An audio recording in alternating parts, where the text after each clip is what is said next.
untuk kondisi-kondisi patologis, aku awali yang paling sering dulu ya. Yang paling sering itu kan adalah stroke. Nah, stroke-nya sendiri paling sering adalah stroke sumbatan. Nah, stroke sumbatan itu cukup unik ya. Jadi dia itu ada yang pembuluh darah kecil dan pembuluh darah besar. Jadi yang pertama, stroke sendiri itu ada beberapa fase. Yang pertama kita sebut sebagai fase hiperakut. Hiperakut itu apabila dia kurang dari 24 jam. Nah, pada fase-fase hiperakut ini, kadang lesi hitam-hitam atau hipodens yang kita harapkan itu kadang tidak teridentifikasi. Karena justru pada saat fase hiperakut ini, jadi stroke baru, itu biasanya kita tidak mendapatkan suatu lesi hipodens yang jelas. Jadi yang kita dapatkan biasanya adalah gambaran-gambaran hiperakut. Yang pertama adalah Dens sign. Jadi ini gambar A, ini kan seolah-olah warnanya putih gitu. Apakah ini perdarahan? Ternyata bukan.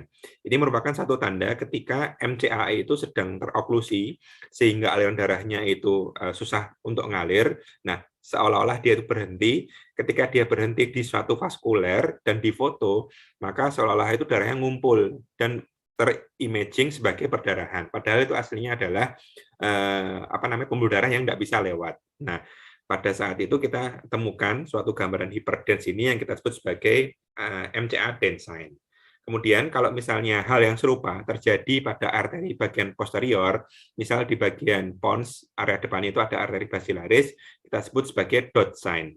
Tapi patofisiologinya sama. Kemudian, kalau misalnya pasien ini tadi, kita lakukan imaging yang lebih sensitif untuk menilai kerusakan atau infak dari jaringan, misal menggunakan MRI sequence DWI, maka kita dapatkan area infak yang cukup luas. Walaupun misalnya kita di sequence yang lain tuh nggak kelihatan nih, seolah-olah jaringan normal. Tapi kalau kita ganti pakai mode yang lain, itu ternyata bisa kita identifikasi stroke yang kondisi hiperakut tadi. Kemudian tanda yang lain adalah ini paling sering ya kita temukan sebenarnya justru kalau kita amati. Jadi pasien ada jelas nih kelemahan di anggota gerak. Nah, ini ibaratnya ini misal kanan gitu ya, ini yang kiri. Dia kelemahan anggota gerak kiri yang sangat jelas, kita cek nih, kok nggak ada lesi hipodensnya, ini warna hitam-hitam putihnya kok nggak ada sama sekali. Nah, kita bandingkan area insular kanan dan kiri. Nah, ini kita lihat insulanya. Kalau misalnya kita lihat di bagian yang sebelah sini, batas antara putih dan hitamnya itu mengabur, yang kita sebut sebagai wet gray matter dissociation. Itu merupakan suatu tanda yang kita sebut sebagai insular ribbon sign. Nah, keempat tanda ini biasanya kita bisa dapatkan di fase stroke hiperakut atau kurang dari 24 jam. Nah, untuk yang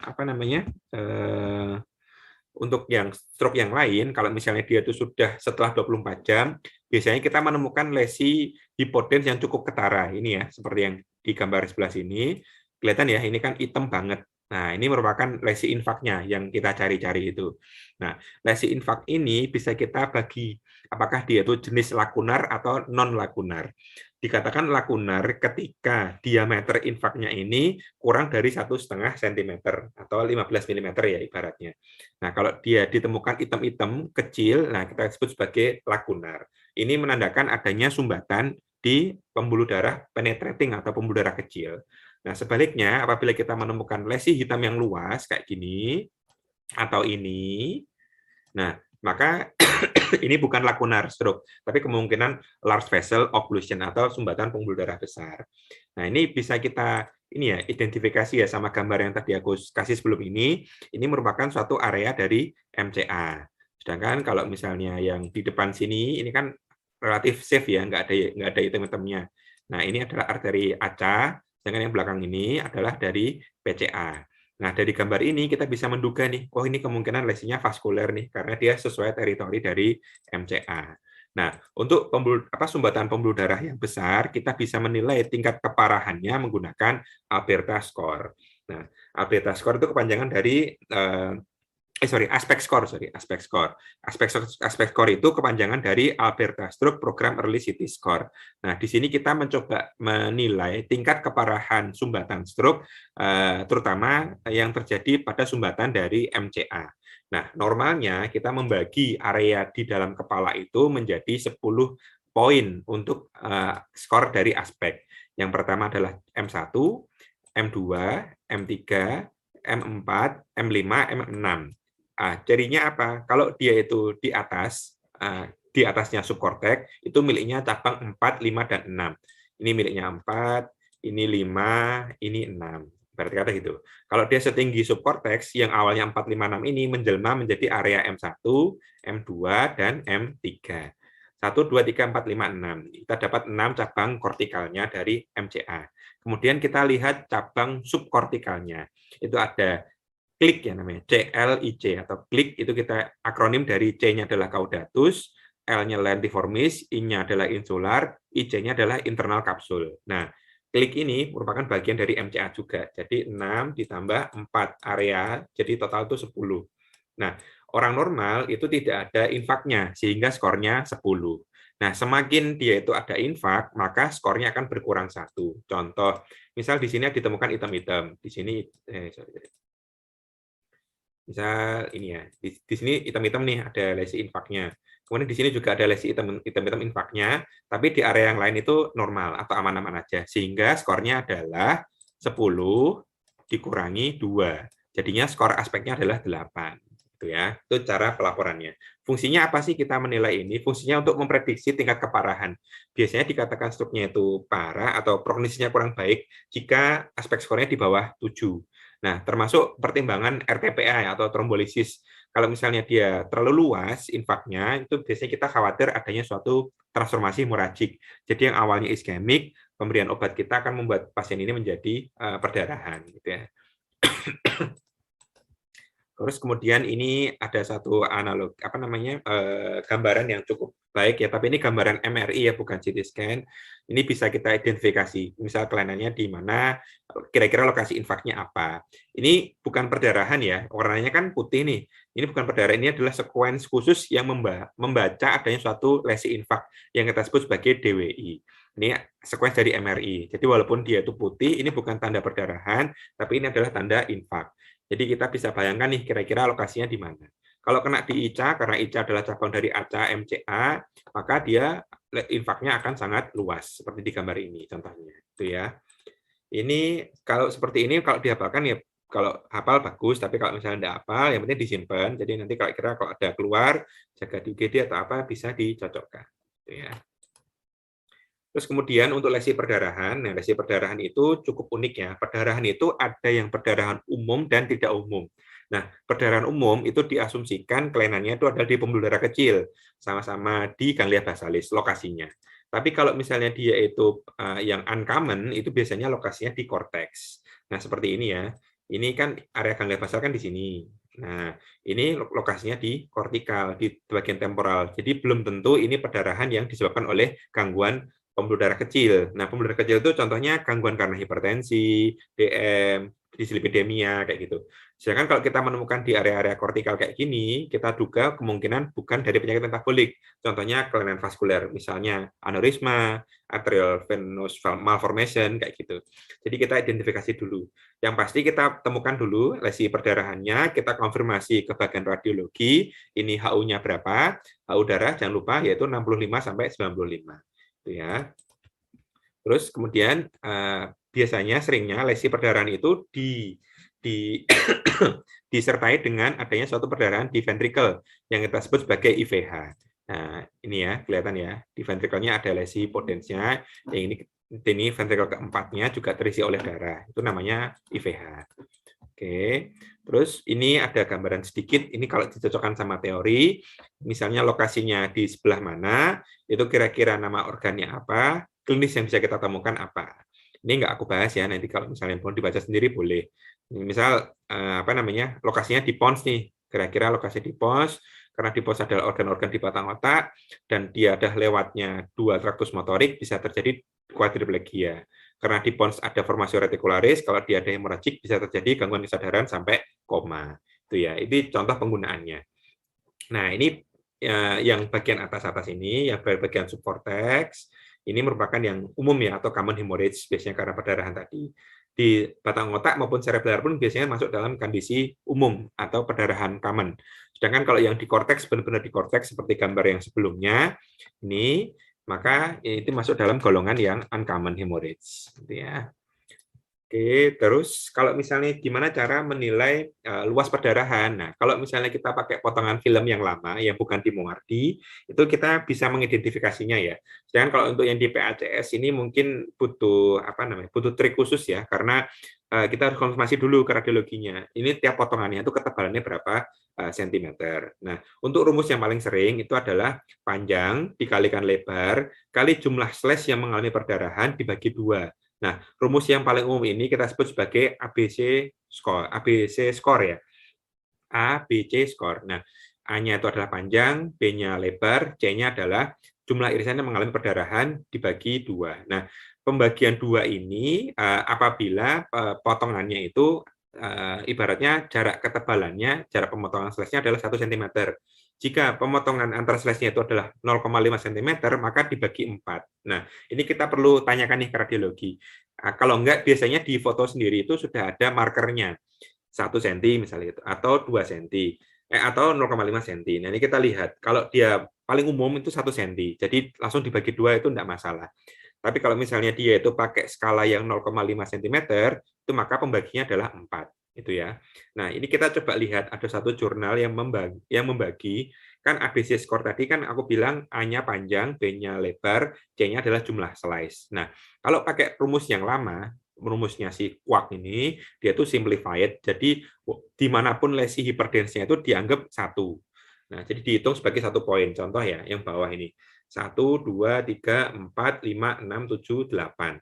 Jadi dia ngitung nih, ada 8 area atau 8 foto yang ada lesi putih-putihnya, maka 8-8-nya ini dimasukkan ke dalam suatu perkalian.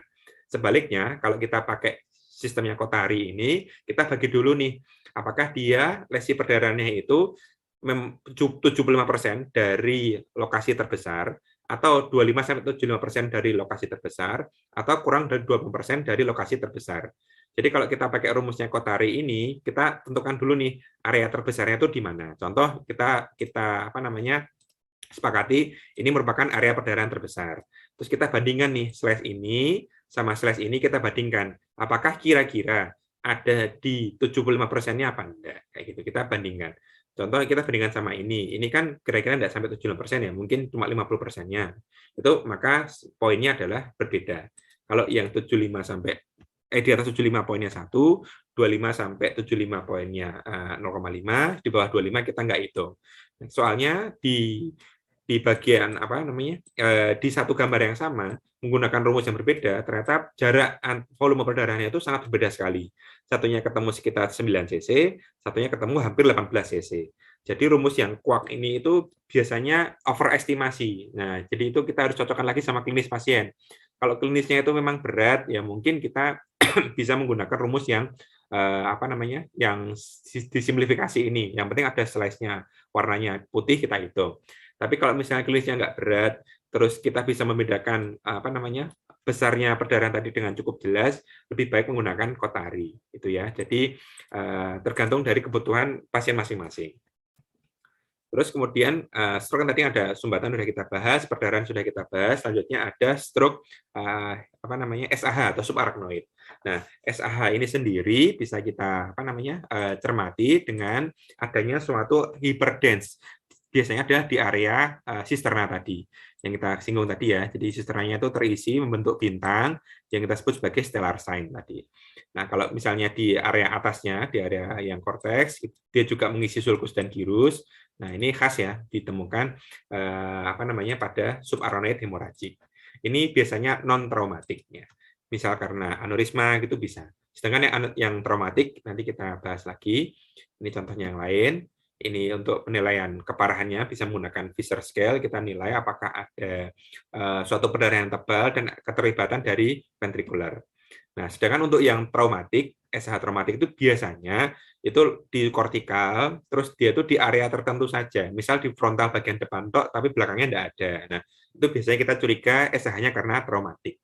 Sedangkan kalau yang non traumatik itu seringnya dia karena aneurisma, dia ngumpulnya di basal, di bawah yang kita temukan sebagai stellar sign tadi.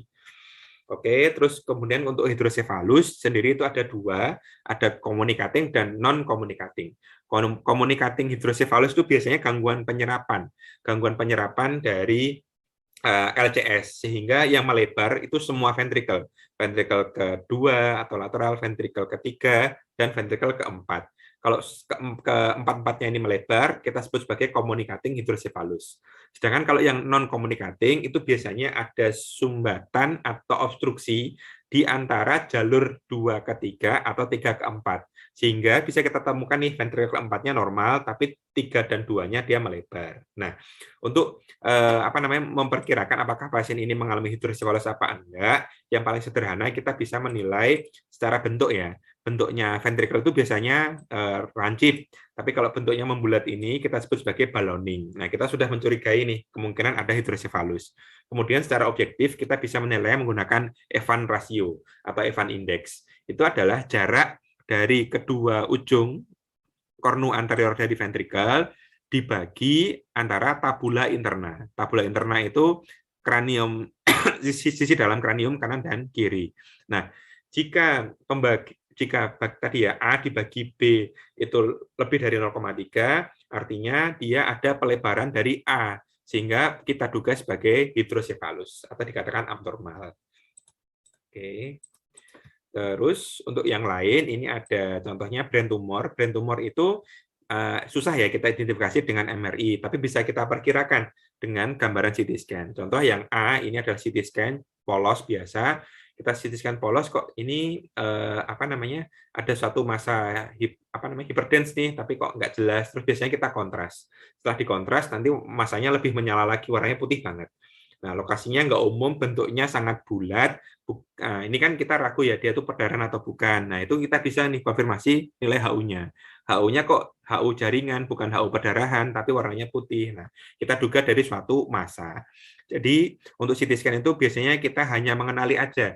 Oh, ini pasien memang ada tumor nih kemungkinan, tapi nggak bisa kita tegakkan dari CT scan. Harus kita lanjutkan ke MRI, kemudian kita pertimbangan apakah dia butuh operasi apa enggak. Jadi fungsi dari CT scan ini lebih ke screening aja ya, kira-kira ada suatu tumor apa enggak. Nah, untuk tumor yang lain, ini bisa ya, misal pada GBM atau oligodendroglioma, ini itu sama-sama putih kan agak membingungkan. Nah, warnanya kok putihnya seperti ini gitu. Apakah ini perdarahan atau enggak? Ya, kita konfirmasi nilai HU-nya lagi ya. Kalau oligodendroglioma itu dia kalsifikasi ya, jadi dia putih sekali, biasanya ini tulang, ada penulangan di dalam. Dan kalau yang GBM itu putihnya biasanya karena lesi perdarahan. Jadi glioblastoma multiformis itu salah satu jenis tumor yang mudah berdarah. Ya. Terus untuk lesi yang lain ada lesi trauma. Nah, trauma yang paling umum aja ya, kan trauma itu dibagi menjadi 3, kadang-kadang kita temukan ICH, EDH, atau SDH. Nah, ini cara ngapalinnya. Kalau subdural hematom yang rusak itu karena bridging vein, maka dia akan membentuk crescent atau lapisan yang seperti bulan sabit. Sedangkan kalau yang EDH, dia itu karena lokasinya di atasnya dura mater, duranya nanti akan melekuk gitu, membentuk suatu lapisan biconvex yang biasanya itu kelainan karena arteri meningal media. Ini gambar skematisnya ya. Kalau yang EDH karena kelainan arteri warnanya merah, sedangkan kalau yang SDH karena kelainan vena warnanya biru. Nah, ini kenapa bisa seperti ini? Karena lokasi aja sih. Kalau yang epidural kan dura mater itu kan istilahnya dibatasi oleh sutura, sehingga dia akan melebar sesuai bentuknya. Tidak melebar sesuai bentuknya, tapi sesuai batas dari suturanya. Makanya bentuknya biconvex. Sedangkan kalau subdura itu karena tidak ada batas dari sutura, maka dia akan memenuhi sesuai dengan lekuk sulcus dan gyrus dari cerebri, gitu ya.